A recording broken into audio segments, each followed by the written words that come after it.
प्रसिद्ध सहज शरीर कांती सुंदर पूजे सुखरूप सदाचारी. चांगलं लागले कारण प्रत्येकाने केलेलं कर्म आठवतं माणसाला. महाराज माझं बी चुकलं नाही बरं का, कशामुळे केलं माणसाला सगळं कळतं. ज्यावेळेस वेळ येते ना आणि त्यावेळेस माणसाला सगळं आठवतं. तो म्हणतो काय, माणसामध्ये शरीर चांगलं असलं दष्टपुष्ट असलं की तो माणूस कुणालाच मानित नाही. कोणा कायचा मध येतो, शक्तीचा मध असला. ऐश्वर्याचा मध माणूस कुणालाच मानत नाही. स्वरूपाचा मध बी असला की माणूस कुणालाच मानत नाही. पण काय हे सगळं बाह्य लक्षण आहेत. हे ताकद, शक्ती, ऐश्वर आणि स्वरूप हे बाह्यपणाची लक्षण येतं. अंतरपणाचं लक्षण म्हणजे भगवंत आहे.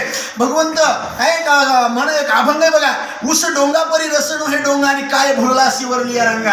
अरे काय वरलं शरीर म्हणजे रस, ऊस आहे, ऊस असणारा. पण भगवंत म्हणजे आतमधला रस आहे. ऊस वाकडा तिकडे असला तरी रसात काय फरक आहे, रसात काय फरक नसतो. त्यामुळं स्वरूपवान जरी असेल तरी तो भगवंताचा भक्तच आहे. आणि कुरूप असला तरी काय, हे जाळायचंच ना.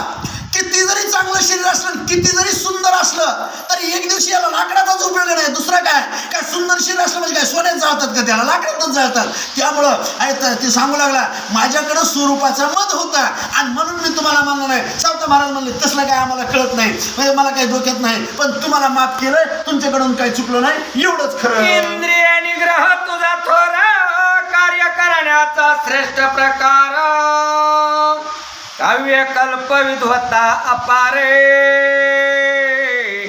ऐश्वर्य तेज झळके. स्वतः जो विरोधक होता, विरोधकांना आपली स्तुती करावी. आपल्या जवळचे तर आपली स्तुती करतील याला नवल नाही, पण आपल्या विरोधकांना आपली स्तुती करावी. तुकाराम महाराजांची आरती कोणी लिहिली? तुकाराम महाराजांची आरती कोणी लिहिली बघा. ज्यांनी तुकाराम महाराजांना त्रास दिला त्यांनी तुकाराम महाराजांची आरती लिहिली आहे. अशा प्रकारे विरोधकांना आपला असा सन्मान करावा, अशा प्रकारे विषय चालला तिथं.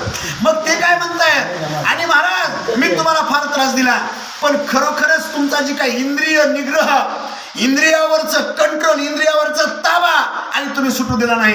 मी किती तुमच्यावर रागावलो तरी तुम्ही रागावला नाही. तुम्ही धन्य धन्य आहे. क्षमायुक्त पूर्णांतर न करीसी कदा मत्सर वेदशास्त्रांचे पूर्ण सारे तुम्ही सर्व जाणता.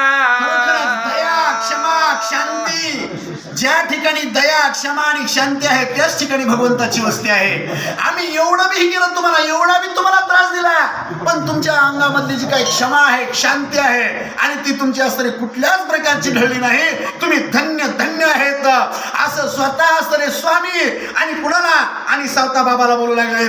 देव सेवा तुझी थोर मोठा कुशल हुशार दक्षता ही असे फारे उलीन तू असे. देवसेवा अतिशय मोठी देवसेवा आहे आणि ते देवसेवा इतके हुशार आहेत, इतके चतुर आहेत, इतके पंडित आहेत तुम्ही, आणि ते पंडितामध्ये तुम्ही शिरोमणी येतात. कसल्याही प्रकारे सगळ्यांनी अगोदर काय करावं लागतं, ज्यांनी इंद्रियाला जिंकलं, ज्यांनी स्वतःला जिंकलं आणि तोच दुसऱ्याला जिंकू शकतो, आणि ज्यांनी स्वतःला जिंकून घेतलं तो जगाला जिंकू शकतो, आणि स्वतःमधला राग ज्यांनी जिंकलाय तो जगाला जिंकू शकतो. तुम्ही स्वतःमधलं अगोदर स्वतःचे इंद्रियाचं दमन केलंय, रागाचं दमन केलंय, क्रोधाचं दमन केलंय, लोभाचं दमन केलंय, आणि म्हणून तुम्ही श्रेष्ठ आहेत असं स्वतः स्वामी बोलू लागले.